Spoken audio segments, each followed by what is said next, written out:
Bonjour à tous et bienvenue dans ce journal. Après les 17 d'or qui mettaient en lumière l'état de délabrement de certains commissariats du Val d'Oise, le syndicat Unité SGP Police dénonce cette fois une pression exercée sur les policiers.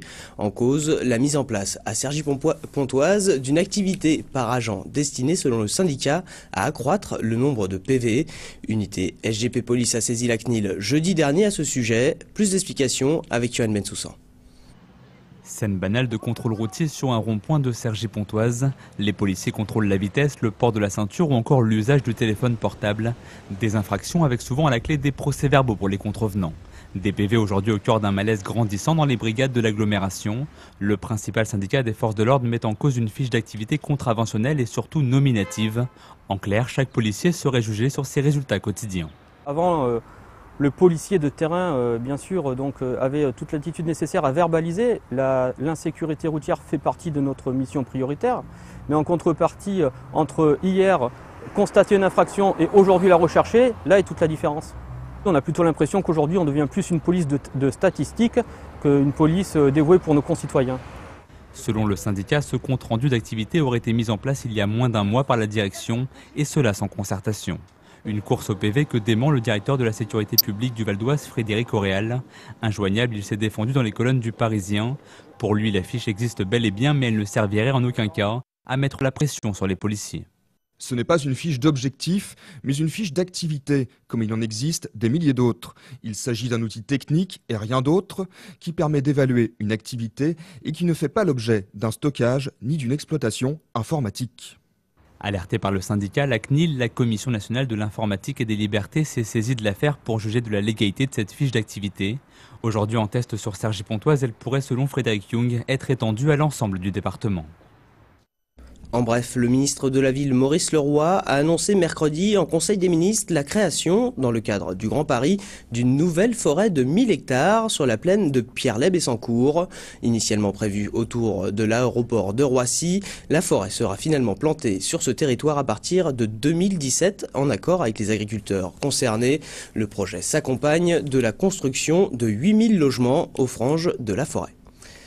Rénover des logements anciens en utilisant des techniques modernes d'économie d'énergie, c'est possible et à moindre coût. Nos journalistes Fabien Madigou et Christophe Aubry ont pu le constater à Marines, où une vieille bâtisse de 1860 a été entièrement remise à neuf par un particulier. Reportage. L'idée, pour rendre une maison performante au niveau énergétique, il faut cumuler un certain nombre de choses, c'est-à-dire une très bonne isolation. Et puis ensuite, par exemple, un chauffe-eau solaire qui permet de faire 50% d'économie sur le chauffage de l'eau chaude. Des astuces comme les panneaux solaires pour chauffer l'eau, il y en a dans tous les recoins de la Ruinette. Cette petite maison de 70 mètres carrés située en plein centre de Marines est par exemple équipée d'un poêle à granulés de bois. L'intérêt, c'est que ça a un rendement de combustion qui est plus supérieur à 90%.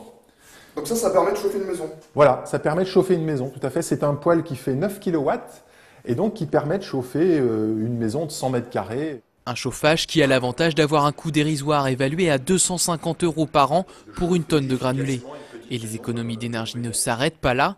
Fenêtre triple vitrage côté nord, double vitrage côté sud pour laisser entrer la chaleur. Autant d'innovations pensées par le propriétaire et les architectes du parc naturel régional du Vexin afin d'optimiser la luminosité du lieu. Au final, plus de 130 000 € auront été nécessaires pour remettre à neuf la vieille bâtisse. Comme le gaz a pris 20% en un an, le fait que les gens vivent de plus en plus chez eux pour surfer sur Internet, y travailler, etc., ça fait qu'aujourd'hui, entre deux maisons, une maison mal rénovée et une maison bien rénovée, performante, intelligente, la deuxième vaudra 10, 15, 20% plus cher, et cela dans quelques années. L'investissement est important, mais plus de la moitié a été financé par différents partenaires institutionnels, comme l'Agence nationale de l'habitat ou le Conseil général. En échange, Philippe Thiévenas s'est engagé pour les 10 prochaines années à fixer un loyer social à moins de 500 € par mois.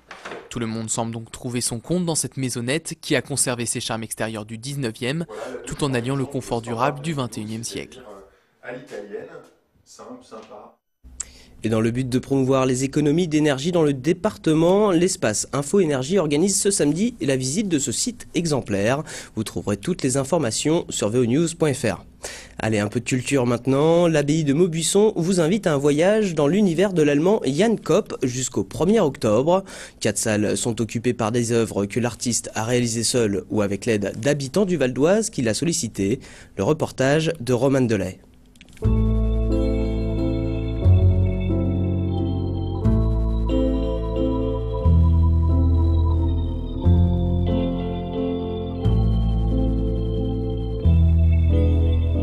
Dans son exposition La courbe de la ritournelle, Jan Kopp exprime sa vision de la vie.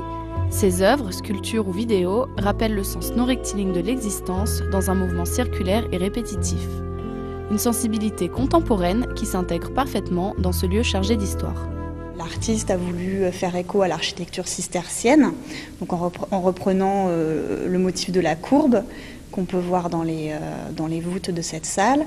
Et avec les baguettes de pain, il a essayé de refaire aussi le motif de l'entrelacs, qui est un motif proprement cistercien. Allemand d'origine, Jan Kopp possède une conscience écologique particulièrement développée. Là des déchets provoqués par la destruction des œuvres, il lui est venu l'idée de réaliser cette installation éponyme de l'événement, uniquement composée de baguettes de pain destinées à être jetées. Au cours des 6 mois d'exposition, ce labyrinthe grossira puis finira en nourriture pour animaux.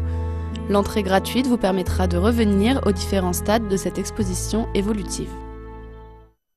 Voilà, ce journal se termine. Merci de l'avoir suivi. L'info continue sur veonews.fr. À demain.